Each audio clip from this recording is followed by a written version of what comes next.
જય દ્વારકાધીશ મિત્રો, આપ સૌનું સ્વાગત છે આપણી યુટ્યુબ ચેનલમાં અને હું છું ભરત આહિર। આપણે વાત કરવાની છે આજે આગામી સમયની અંદર આવી રહેલા એક માવઠા વિશે। ન્યૂઝની અંદર અને સોશિયલ મીડિયાની અંદર તમે સમાચારો સાંભળ્યા હશે, આપણે પણ ગ્રુપની અંદર અપડેટ આપી દીધેલી હતી।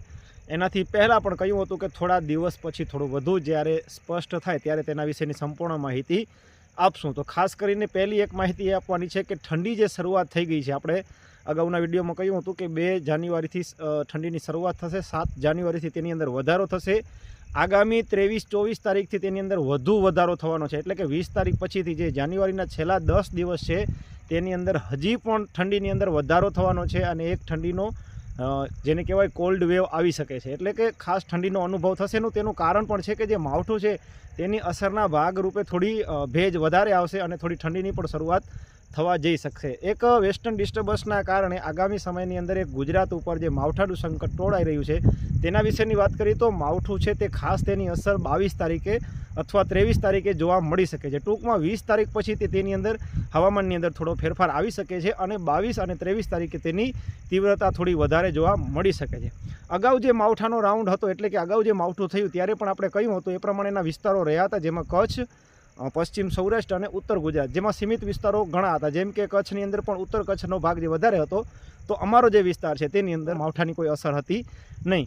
હજી પણ આ વખતે પણ એવું જ છે કે જે વિસ્તાર છે તેની અંદર ખાસ કચ્છ, પશ્ચિમ સૌરાષ્ટ્ર અને ઉત્તર ગુજરાતનો ભાગ રહેવાનો છે અને તેની અંદર પણ સીમિત વિસ્તારો જ જોવા મળશે। સંપૂર્ણપણે વિસ્તારની અંદર માવઠાની અસર જોવા નહીં મળે, પણ એક માવઠાનો અસરના ભાગરૂપે હવામાનની અંદર એક ફેરફાર જોવા મળી રહ્યો છે અને તે ફેરફારના કારણે ખાસ કરીને જીરું જેવા સંવેદનશીલ પાક હોય અથવા તો ફ્લાવરિંગના સ્ટેજ ઉપર જે અત્યારે પાક હોય તમામની અંદર તકલીફ થાય। જેમ કે ધાણા છે કે ચણા છે કે પછી અત્યારે આંબાની સિઝન જે ચાલુ થઈ રહી છે તેની અંદર ફ્લાવરિંગનો સમય હોય, તો આ જે માવઠું છે તે ફ્લાવરિંગના તમામ પાકોની અંદર ખૂબ નુકસાન કરી શકે છે અને માવઠાની અસર રૂપે તેનું ફ્લાવરિંગ ડ્રોપ છે તે થવાનું છે।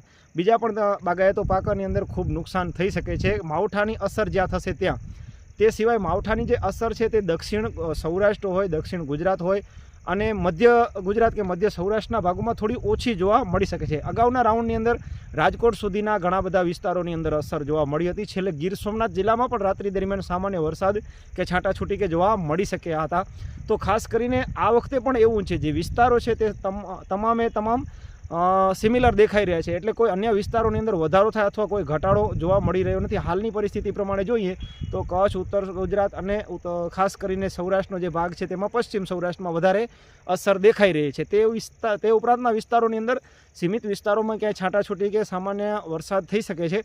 તો ખાસ જીરુના પાકની અંદર અત્યારે તકેદારી રાખવાની જરૂર છે અને જે કંઈ આયોજન કરવાના હોય તે કરી શકાય છે। 22 અને 23 તારીખે તેની વધુમાં વધુ અસર જોવા મળશે। ટૂંકમાં આ માહિતી માવઠા વિશે અને ઠંડીના રાઉન્ડ વિશેની હતી।